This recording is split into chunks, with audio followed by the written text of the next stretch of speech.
At ngayon, Carla, pag-uusapan natin, no, para mapalawak ang seguridad pagdating sa pagmamayari ng firearms, aalamin natin ang tinatawag na gun control law ng Philippine National Police. So this morning, makakasama po natin ang ating very special guest.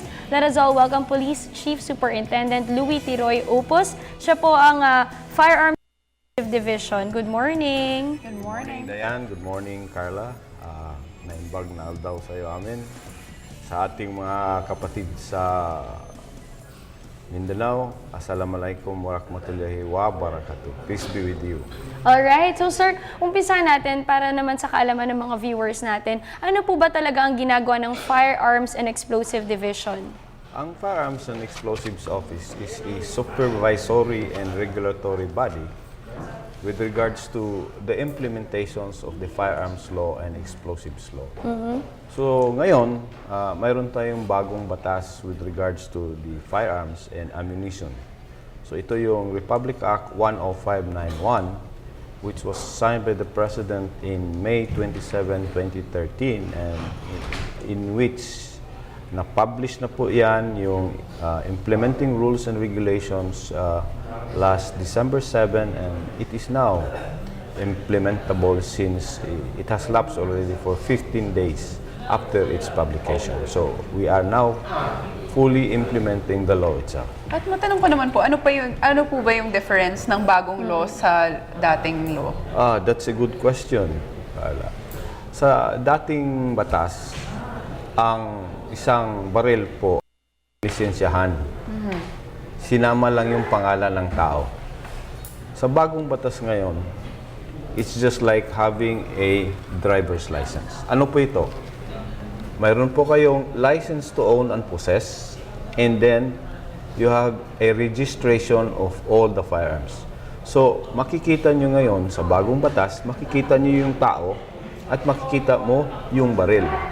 At the same time, malalaman natin kung ilan talaga ang may baril sa buong Pilipinas at ilan ang mga baril na nandito sa Pilipinas. So ang ganda nung bagong batas kasi mas magkakaroon tayo ng security. Kasi makikita mo na yung may-ari, makikita mo rin yung baril. Unlike before na yung baril lang ang makikita mo. Alright, Yes. So nabanggit natin ang ginagawa ng ating division ay tayo po ang nagla-license at nag-i-issue ng license, tayo nagbibigay ng permit, pati magbenta. Sir, ano po ba yung mga qualifications para magkaroon ng isang firearm o baril ang isang tao?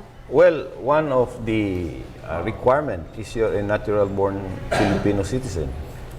Pangalawa is you are 21 years old and you have a work.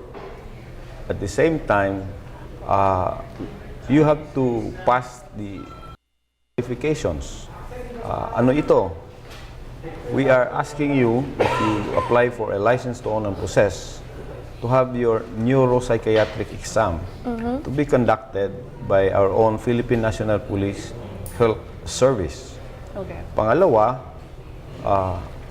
kukuha ka rin ng drug test sa ating crime laboratory. Dati kasi, yung neuropsychiatric exam, you could take it from accredited neuropsychiatric centers. Pati yung blood test, drug test. Ngayon, binabawal na po natin yan dahil nakikita natin na mayroong mga neuropsychiatric results na mga peke, to include its receipts. In fact, I'm having it investigated right now. At the same time, yung mga blood drug test, we have found out na fakes. Nadadaya na rin. So, ito po yung move ng ating Chief PNP, si Police Director General Alan Purisima, na aayusin natin yung sistema. Okay. Hindi naman ibig sabihin na pinapahirapan natin yung tao. Ang gusto lang po natin is aayusin natin yung sistema para sa kapakanan ng lahat. Yes. And sir, you mentioned earlier na yun nga, merong pagbabago dito sa registration, pero meron pang ibang mga new rules to make it stricter. So ano po ba ito? Huwag nating pag-isipan yung stricter. Make it safer for gun yes, owners. ang sabi ko nga, kapakanan ng ating mga kababayan. para makikita na rin talaga kung ilan ang taong may baril at Yes. ilan ang baril. So, ang ano dito is, kailangan mo kung kukuha ka ng PTC4, kailangan nating may biometrics.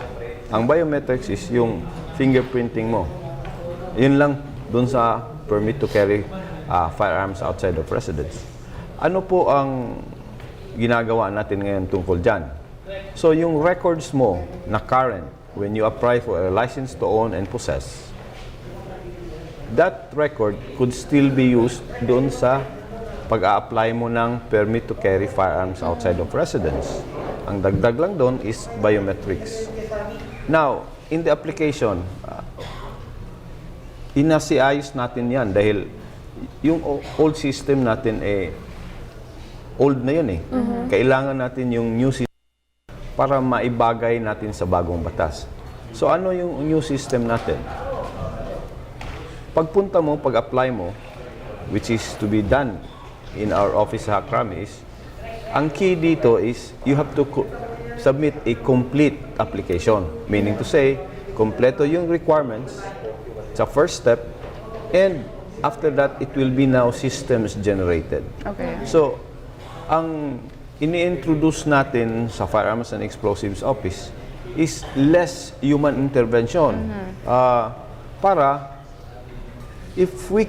to minimize corruption also. Yes. So, yan ang sistema nating gustong ipaiiral ngayon sa bagong batas para malinaw po ang resulta doon sa gusto nating mangyayari. Sir, you've mentioned yung mga sinabi nating para wala nang human intervention para to avoid corruption. So, Yes. nandyan rin pumapasok ang mga fixers, no? So, sir, anong masasabi natin yung mga penalty pwede nilang makuha sakaling mahuli? Yung mga fixers under the Government Act, doon natin sila papatawan ng mga penalties.